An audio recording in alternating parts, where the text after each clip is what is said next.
করাইল বস্তিতে ভয়াবহ অগ্নিকাণ্ডে নিঃস্ব হাজারো মানুষের দিন কাটছে খোলা আকাশের নিচে। পরিবার নিয়ে অপেক্ষায় থাকেন খাবার, সুপেয় পানি ও অন্যান্য সাহায্যের দিকে। সবচেয়ে ঝুঁকিতে শিশুরা আক্রান্ত হচ্ছে ডায়রিয়া সহ নানা রোগে। আমানুল্লাহ ওয়ালসের ক্যামেরায় জিয়া খানের রিপোর্ট। খাবার টাবার দিয়ে যাইতেছে, সাহায্য করতেছে, তা ওই বাচ্চারা খাওয়াইতেছি, রাখতেছি, তাহা জায়গা নাই, ঘুমানির জায়গা নাই, ফলে নিয়ে কষ্ট করি। ভয়াবহ আগুন সব কেড়ে নিল একমাত্র বুকের মানিককে আগলে রেখেছেন সারা বেগম। সব হারানোর চিন্তা বাদ দিয়ে এখন তার একটাই লক্ষ্য, অসুস্থ শিশুটিকে বাঁচানো।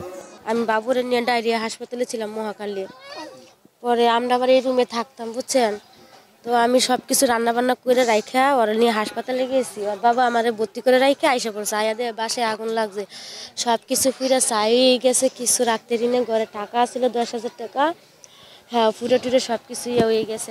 মহাখালী গুলশানের আকাশচুম্বী অট্টালিকা আর করাইলের টিনের চালের জরাজীর্ণ খুপড়ি ঘরের মাঝখানে ব্যবধান শুধু একটি লেকের। এই সামান্য দূরত্বের ভেতরেই লুকিয়ে জীবনমানের আকাশ পাতাল পার্থক্য। এত বড় যে ক্ষতিগ্রস্ত হয়েছে, মনে করুন যদি গুলশান বনানি আগুন লাগতো, বিমান ঘুরতো কয়েকটা, বুড়বুড় চতুর্থ বিমান পানি ছাড়তো। আর এত ক্ষতিগ্রস্ত হয়েছে, একটা বিমান ছেড়ে একটা ফোঁটা পানি, বৃষ্টির মতো পানি এই জায়গায় ফেলাতে পারছে না। কে গরিবের জন্য কি কোনো সহযোগিতা নারী সরকারের কাছে? বিত্ত বৈভবের অশুভ আতাত আর স্বপ্ন বেচা এই নিম্নয়ের মানুষগুলোর নিঃস্ব হওয়ার গল্পের নেপথ্যে কারা, এমন প্রশ্ন বহুদিনের।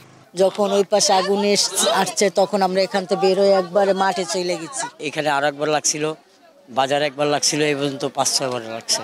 বই খাতা আমি কিচ্ছু নিতে পারি না, একটা কলমও না। সামনে মাসে 7 তারিখে আমার পরীক্ষা কি করে দিব? দিন যত যাবে নিঃস্ব মানুষগুলোর উৎকণ্ঠা বাড়বে আরো।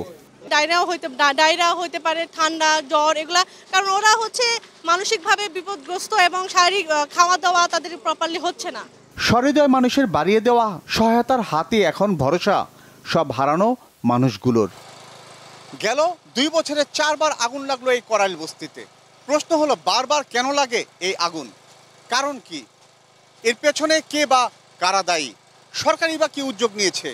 আগুনের খবর পেয়ে কেন ফায়ার সার্ভিসকে বারবার আটকে যেতে হয় পথে? মোটা দাগে এই কারণগুলি চিহ্নিত করা হয় সরকারি বেসরকারি পর্যায়ের নানা তদন্তে, কিন্তু তাতে কি বন্ধ হয়েছে আগুন? জিয়া খান, বাংলা ভিশন, ঢাকা।